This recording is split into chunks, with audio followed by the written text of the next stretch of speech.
ঝুমুরের ভয়ঙ্কর রূপ দেখে চমকে গেল আবির। সম্পূর্ণ জানতে ভিডিওটিতে একটি লাইক করে দেখতে থাকো।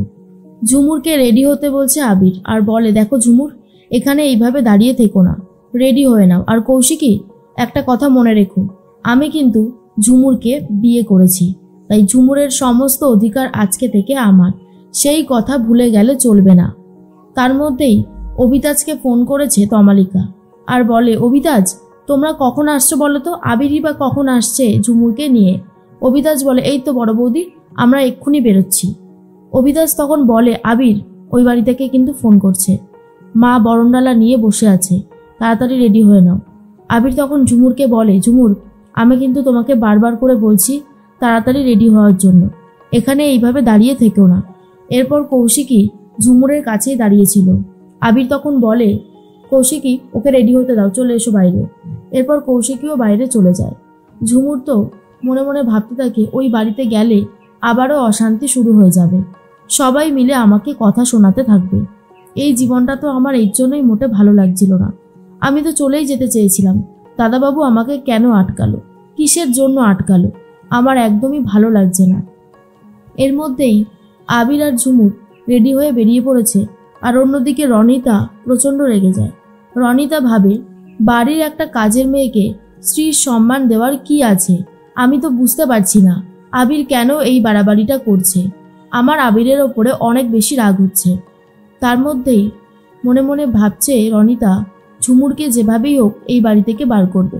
রনিতার বর এসে বলে, রনিতা, তুমি একটু শান্ত হও, তুমি যদি বারবার করে এই ঝামেলা করতে থাকো তাহলে বাড়ির সবাই তোমাকে একটা সময় ভুল বুঝবে।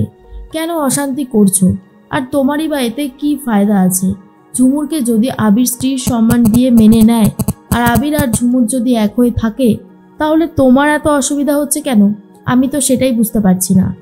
তখন রনিতা বলে, আমার অসুবিধা হচ্ছে এই বাড়িতে আমি সোজাসাপটা কথা বলি বলে আমাকে অনেকেই পছন্দ করে না, কিন্তু তাই বলে যে আমি আমার সোজাসাপটা কথাগুলো বলবো না তেমনটা তো নয়। আমি আমার সোজাসাপটা কথাগুলো বলবোই, কেউ আমাকে আটকাতে পারবে না। এই কথাটা ভালো করে মাথায় ঢুকিয়ে নিও। মনে মনে একটা কথাই আবির ভাবতে থাকে, ঝুমুরকে যখন বিয়ে করেছি তাকে স্ত্রীর সম্মান আমায় দিতেই হবে। স্ত্রীর সম্মান না দেওয়া পর্যন্ত আমি কোনোভাবেই থামবো না। আমি শুধু বিয়ে করেছি, সিঁদুর পরিয়েছি তেমনটা তো না।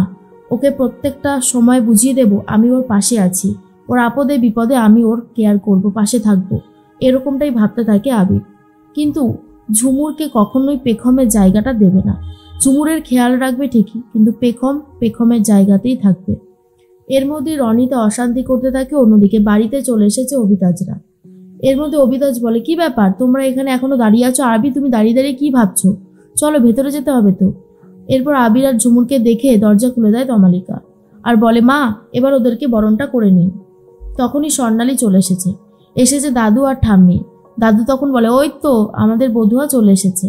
রনিতা তখন বলে, দাদু, ওটা তোমার বধুয়া না, ওটা হলো ঝুমুর, তুমি ভুলে গেলে চলবে না।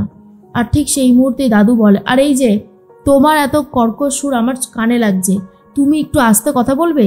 রনিতা তখন বলে, আমি তো সবসময় ঠিক কথাগুলোই বলি দাদু, সেই জন্য তোমাদের ভালো লাগে না, কিন্তু আমি বাস্তব কথাটাই বলি, সেটা মানো বা না মানো একেবারে সত্যি কথা। কিন্তু মনে মনে একটা কথাই ভেবে যাচ্ছে আবির, যে মেজ বৌদি কখনো বদলাবে না, মেজ বৌদি এইভাবেই ব্যবহার করে যাবে। স্বর্ণালীর হাতে বরণডালা তুলে দেওয়া হয়। স্বর্ণালী বরণ করতে থাকে ঝুমুরকে। যতবারই ঝুমুরকে বরণ করে ততবারই মনে মনে ভাবতে থাকে যে পেখমকে বরণ করার কথাটা। এরপর আবিরকে বরণ করে আর তারপরে দুধে আলতা থালাটা সামনে রাখে।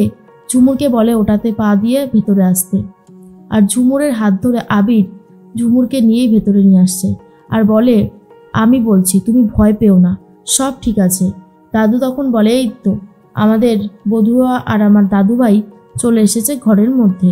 ঠাম্মি তখন বলে, আচ্ছা দাদুভাই, তুমি আমাকে একটা কথা বলো তো, তুমি ঝুমুরকে স্ত্রীর সম্মান দিতে পারবে তো? তখনই আবির বলে, ঠাম্মি, আমি ঝুমুরকে বিয়ে করেছি একটা সুস্থ স্বাভাবিক জীবন দেওয়ার জন্য, যাতে ওনার আর কোনো বিপদ না হয়, উনি সুস্থ স্বাভাবিক একটা জীবন কাটাতে পারে। কিন্তু পেখমের জায়গাটা আমি কখনোই ঝুমুরকে দিতে পারবো না। এই কথাটা আমি তোমাদের সবাইকে আজকে জানিয়ে দিলাম। আর এটা শোনার পরেই দাদু তখন বলে, এসব তুমি কি বলছো দাদুভাই? ঠিক আছে, আমাদের কোনো তাড়াহুড়ো নেই, আস্তে আস্তে এই ঝুমুরকেই দেখবে তুমি আপন করে নিয়েছো। কৌশিকী মনে মনে ভাবে, কি করে সম্ভব এটা? হ্যাঁ, আমি আবিরকে ভালোবাসি, বারবার আমি কষ্ট পেয়ে যাব আর আবির আমাকে কষ্ট দিয়ে যাবে, সেটা কোনোভাবেই হতে পারে না, সেটা হবেও না। তার জন্য আমায় যা যা করতে হয় সবটাই করতে হবে। আমি আবির আর ঝুমুরকে কখনোই এক হতে দেব না। এর মধ্যেই তমালিকা বলে, তুমি যখন বলছো আবির, তখন আমরা তোমার ওপর ভরসা রেখেছি। ঝুমুরকে তাহলে আমরা গেস্ট রুমে নিয়ে গেলাম, তাই তো? আবির তখন বলে, ঠিক আছে। এরপর ঝুমুরকে গেস্ট রুমে নিয়ে যাওয়া হয়। ঝুমুর যখনই গেস্ট রুমে যায় তখন থেকেই ঝুমুর বদলে যেতে শুরু করে আর বলে, আমাকে যখন ভালোবাসতে পারবেনই না দাদাবাবু, তখন আমাকে বিয়ে করার কি দরকার ছিল? আমার জীবনটা নষ্ট করবার কি দরকার ছিল? আমি তো কোনোভাবেই এটা মেনে নিতে পারছি না। আমার তো চলে যাওয়াটাই ঠিক ছিল। আপনি কেন ঘটা করে সবার সামনে আমার স্মৃতিতে সিঁদুর দিতে গেলেন? আমি তো এই ব্যাপারটা ছেড়ে দেব না। আর এই রকম ভয়ঙ্কর রূপ দেখে কিন্তু আবিরও চমকে যাচ্ছে।